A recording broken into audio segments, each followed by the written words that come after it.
In this video, I'll show you how to set up a subscription on Whop. Start by signing into your Whop account. From the dashboard, open the store or product where you want to offer a subscription.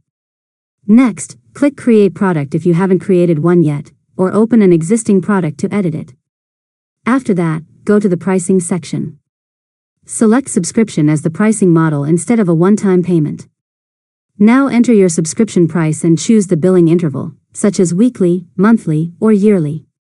If you'd like, you can also configure a free trial or other available pricing options. Next, review the product settings and make sure your payment account is connected so you can accept subscription payments. Then save your changes. Finally, publish your product and complete a test purchase to confirm that customers can subscribe successfully and that recurring billing is set up correctly. And that's it. You've successfully learned how to set up a subscription on Whop. If you found this tutorial helpful, make sure to subscribe to Learn Mode Lab for more tutorials.